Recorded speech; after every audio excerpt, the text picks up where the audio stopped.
Hello and welcome back to Song Surveys on Sofas with Superheroes, the sub-series. So last week we did a new one, so this week we're going to do an old school one, and I'm excited about this song because it's definitely interesting. I don't really know any other songs by this band. I think that the other songs by this band that I've heard are a little heavier than I normally listen to, but this song, while it does have some heavier moments, it's definitely not consistently heavy throughout the song. The song is also interesting because there's two singers, so there's a high-pitched singer and a low-pitched singer, and I can totally see if you're listening to the song, it might be like a little, I don't know, jarring to hear the high-pitched singer, but the song is excellent, the story is fantastic, and really, really love this song a lot. So I'm excited to share it with you guys and talk about it. So the song we're talking about today is Love Rhymes with Hideous Car Wreck by the Blood Brothers, and yeah, so let's get into it. So it starts with just a few seconds of guitar and percussion, and then there's silence, like a couple seconds of silence, and then it goes back into the guitar and the percussion, and it actually adds like another part of the melody, and then there's silence, and then they break the silence with two hand claps, and I love that. It's so good.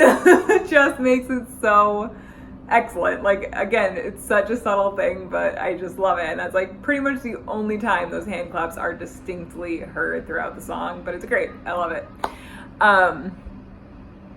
Yeah, so the other thing about this song, so when in the verses, it's like a couple lines are sang with this high pitch, and then a couple lines are sang with this low pitch. So the singers kind of switch on and off every 2 or 3 lines or so. So I think that really makes it interesting, and there's not really a big change in the instrument between those two, so it definitely grabs attention and kind of allows the listener to have this, like, I don't know, it's like almost like this novelty, so that it's not just one single huge verse, and the verses are kind of long. At least the first one is pretty long, so it definitely keeps me interested because you get this kind of switch on and off. All right, so I love the story part of this song, like I said before, and so the very first lyrics are, "These tire tracks zigzag your torso like a devil's self-portrait." So I love the imagery. I think it's really great, and I love how easily they take you to exactly what has happened in this song. It's just immediate. You kind of clearly know that there's a car accident, and they do confirm it in the next line. They talk about how there's a car accident, and I really love, so they kind of like list things, right? So car accident, and it tells you just how bad it is. So one of the lines after that is skin graft treatment and wincing relatives. So I really like, it just gives you such a clear image of just how bad that is, right? I mean, if you need a skin graft treatment, that's pretty bad, and you think like you're gonna have like a huge like scar for where the skin graft was and just like stitches and stuff. So I really like that imagery, and I think it's so well done, and it again gives such a clear image. And wincing relatives, you're like, ooh, yeah, that's really bad. So I think they did a great job, and it was just so well done and such a good introduction to what's going on in the song. So then the first line in the second part of the first verse is interesting in terms of what will happen later in the rest of the song, and there are a couple lyrics that actually end up doing that, and we'll talk about those later. But so the line is, "You bid her farewell, then you got in your car, and that's the last thing you can recall." And it goes on to tell how this person can't even remember their name, and after the accident, their body and their face was like really badly burned. So again, this line will come back, and we'll talk about the bidding farewell part again. So it's just interesting to kind of keep that in mind when we talk about that again. So then in the third part of this first verse, you get introduced to Jane. So he talks about meeting her 4 years ago at a frat party, so you assume it's in college. And she has a newspaper gown. So I'm not really sure what that means. I'm not sure if it's like color-wise, like black and white, if it's kind of like ratty and thinking like, you know, like you think of like an old newspaper, you think it's kind of just like basic and plain, and kind of like old-timey, or if it's literal, like it was Halloween or some sort of hazing. If it's a frat, maybe she was in a sorority. I'm not really sure. But you get introduced to Jane, and again, that newspaper gown will come back again. So this is now 2 lines that will come back to the end. And then at the end, the last line is her tired underpants. And I really just kind of love how subtle the meaning to that could be. And especially because, again, it does kind of come back in the end. Like, it's just, this song does a great job at kind of setting you up and definitely taking your mind in one direction and then kind of making you question it later, especially towards the end of the song. So again, you get this image in your head, but in the very next verse, you're kind of like, wait a minute, did this actually happen? Like, the tired underpants is mentioned, but anyway, I'm getting ahead of myself. So then the music changes to just guitar and a simpler percussion, and the chorus, which I could, again, this is like where if you don't like that high-pitched singer's voice, you might be like, oof. But the chorus is actually pretty simple. It's the word love repeated like 12 times, 11 or 12 times. And yeah, it's definitely not just the same like tone, pitch, note every time, but it definitely changes throughout the repetition, which is great. And then after that, the line always starts with, rhymes with, and then ends with the word now. So the first time it said rhymes with pity now. And then again, you get this repetition of love and then rhymes with sympathy now. So I love, cheesy. I really love that it goes from pity, which in my head, I think of like, ooh, I feel like bad for you in almost like a bad way, right? When you hear the word pity, you think, ooh, that's not good. Like, oh, I pity you. Oh, yours, I pity you. And people don't like that feeling of being pitied. And then after this love, love, love, love, love again, you get this sympathy, which is almost like a shared experience, right? So you go from being like, oh, poor baby, I pity you, to this, oh, I totally understand what you're going through. Now it's sympathy. It's not just pity, it's something else. So I really think that's interesting. I did look up both pity and sympathy on dictionary.com, and part of the definition of sympathy is to feel pity. So I wonder if it was intentional, if there's supposed to be some growth or some change from pitying, I don't understand what you're feeling and I just feel bad for you, to sympathy, which is like more of a common feeling and I understand what you're going through. Or if they literally were just like, well, we don't want to say pity again, so we'll just do pity. And hey, sympathy is pity, sort of, so we'll put that in. Definitely an interesting take. I like to think there's some change and growth because that's just the type of things that I like to imagine, that there's some difference in change. Either way, it's definitely effective. And again, I always love when repetition is changed by a little bit, so just the difference between pity and sympathy is great. So the music shifts again and it goes back into the verse. And this time, instead of starting with the lower pitched singing and then shifting to the higher pitched singer, they actually reverse it, right? So it starts higher. And I think that that was just such a great choice. And again, if you're not really paying attention, right, because you're kind of used to this back and forth, it's like no big deal. But I do love that that was a change because I think it's totally effective. And again, just totally keeps you in. And once, like, you just want to know how this story ends. So really good choice. I really love that. So the next verse opens and it talks about how Jane allowed this person to touch her, but then it says it's dangerous to be so intimate. And so after that, so they kind of repeat the line and then it says it's dangerous, it's dangerous. They repeat dangerous 3 times. And so I wonder if that repetition was purposeful. And I wonder if that means like multiple times they wanted to be intimate, but again, he kind of denies her 3 times. Or if that was just something like, oh, well, we don't really have a line here, so we'll just put dangerous 3 times. Either way, I think that's an interesting line. And again, it kind of goes back to this tired underpants, right? So they're tired underpants and maybe she wanted it, but he thinks it's too dangerous. So again, interesting kind of this whole story concept. So then in the second part of the second verse, I love the line, Jane said when she laid on her back, the sun hid her body like an ugly landscape. And so I just, first off, love the concept of the fact that when somebody lays down, they become like a landscape. I think that's genius. I think it's so great. And also the whole like sun hitting thing. So, you know, landscape, you think outside, the sun rises or whatever. So maybe like in the daytime, I don't know, but the landscape part in and of itself is great, and I think it's fantastic.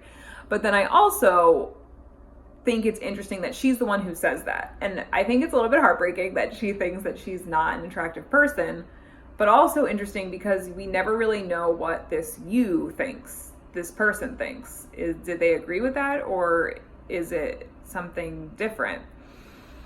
And so after that, it says, some things never get better, like used cars and bad livers. And so I just thought, I like the examples that they used. I think those were good ones. Yeah, used cars don't ever really get better.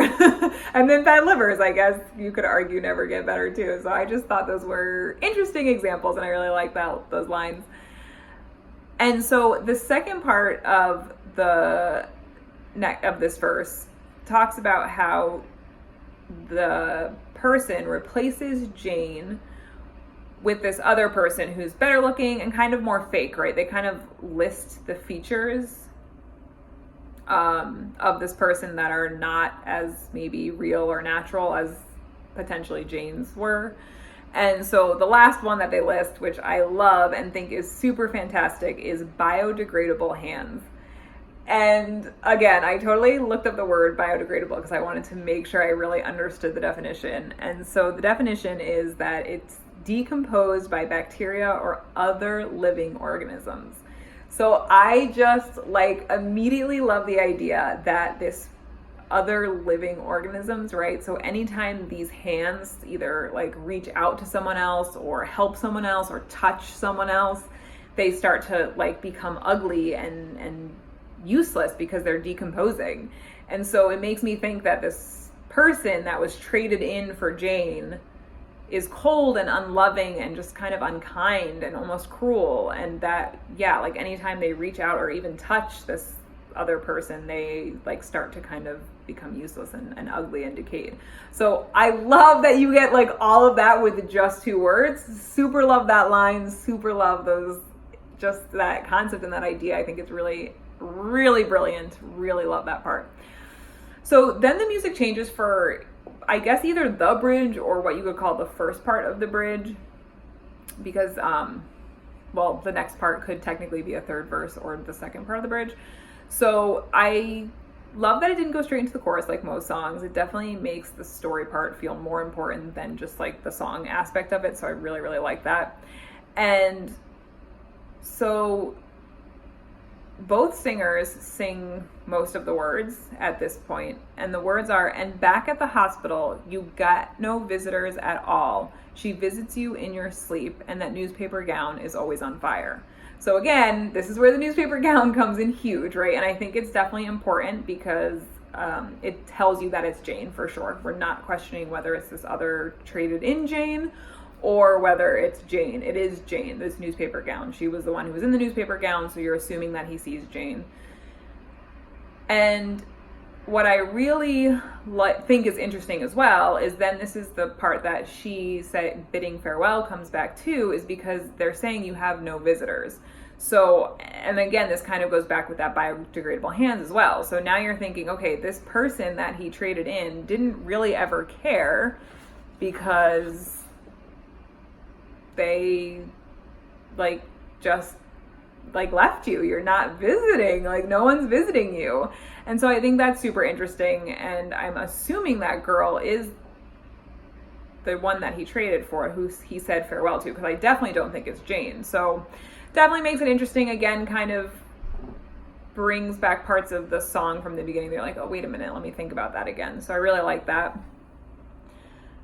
So I should also mention that when the line that newspaper gown is saying, it's only the high-pitched singer, and then right after that line is said, the lower-pitched singer sings something, and I want to say it's "You Want It" or something. So let me know if you know, because I don't. But that's what I feel like. "You want it," or "like you want it." I'm not sure. So then the line, "It's always on fire." The first time this is sang, it's definitely inching towards a more heavier screaming sound, and then again in the background the lower pitched singer is singing that line, the same exact line that they did before. And so this gets repeated, the entire thing gets repeated again, and this time when the line "It's always on fire," it's much more solidly a scream than it is the first time it's sang, and it goes you get this boom, huge shift in music, And that is where either the second part of the bridge or the third verse, depending on how you look at it, begins. So the music and singing for this next part is pretty heavy, right? Really just like that. You get that heavy, like rocking out music, and then you get this like really screaming kind of singing. And it's fantastic because towards the end of this verse, I'm going to call it a verse. Towards the end of this verse, you get this like kind of like back and forth with the singers, and it's so fantastic, and it's subtle, and it's like just little tiny here and there's, but it's really good. I really like that. So anyway, so this part talks about how a week later she, and at this point I'm assuming you're talking about Jane again, meets this other guy, and so you get this line, so when you tossed out her touch, so that's what makes me think it's Jane, because like, so a week later after you tossed out her touch, she meets this other guy. So I don't feel like the trade into Jane was ever really tossed, because technically if she's the one that he said farewell to, he just got into a car accident and then she kind of ditched him and never visited him, so that would not necessarily be tossed. And so so then the line is, and then they did all the things you never said you wanted to.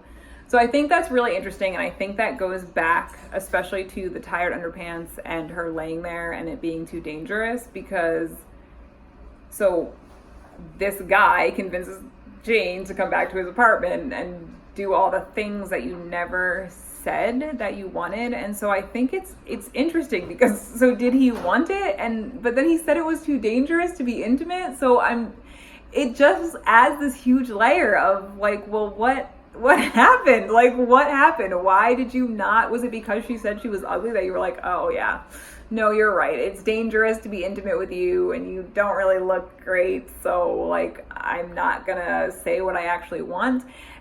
And just the fact that it says you never said that you wanted, it makes me think that this person definitely wanted it, but just never had either the courage or again, for some reason, I don't know why you would think it was too dangerous, but definitely adds this other layer to it. And you know, you kind of think like, wow, this guy is a jerk. Like, he just like ditched this girl because she wasn't good looking and replaced her with this like phony person who's better looking but isn't as nice. And I don't know, then you're kind of like, oh, wait a minute, this is actually a little bit sad. Like, he just never was able to express it. So just love the layer, love that, again, the story is just very complex, and you definitely makes you go back and think, wait a minute, am I listening to this right? Did I hear it the first time right? Should this be part of the story? Like, it's just so well done, and it really adds a lot of layers.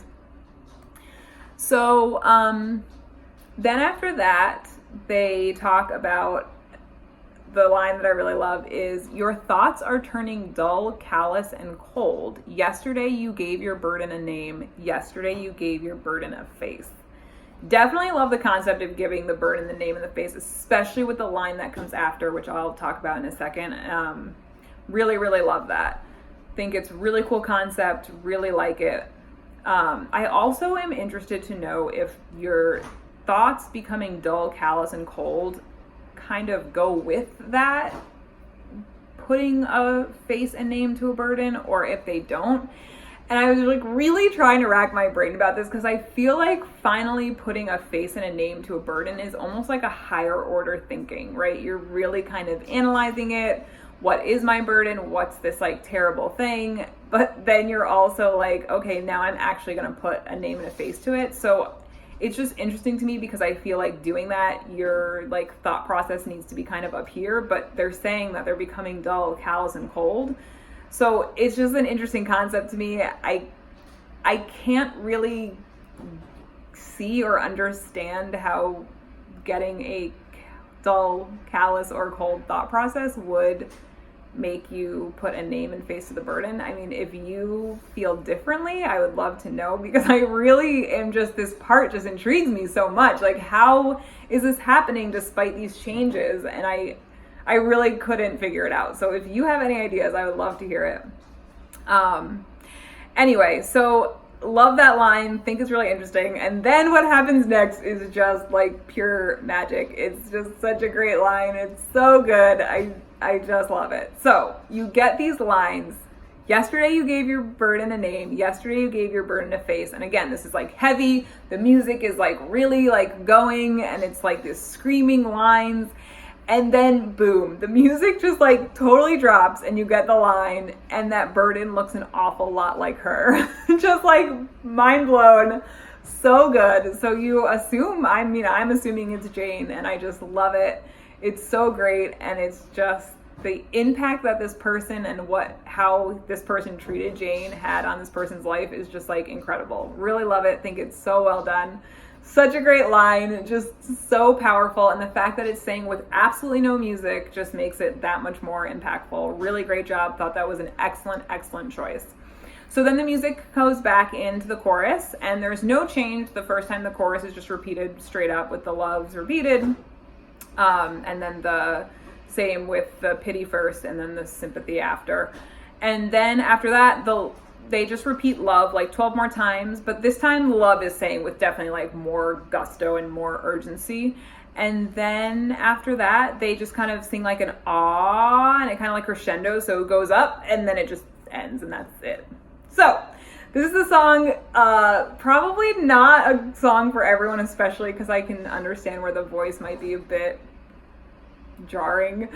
Love the song though, love the story. Definitely a song that makes me think a lot about like who is who and how they play in, and again, I just kind of like love the car wreck aspect, and it's just so like imagery wise so good and just so great. So let me know what you think, comment, like, subscribe, and I'll see you guys next week. Bye.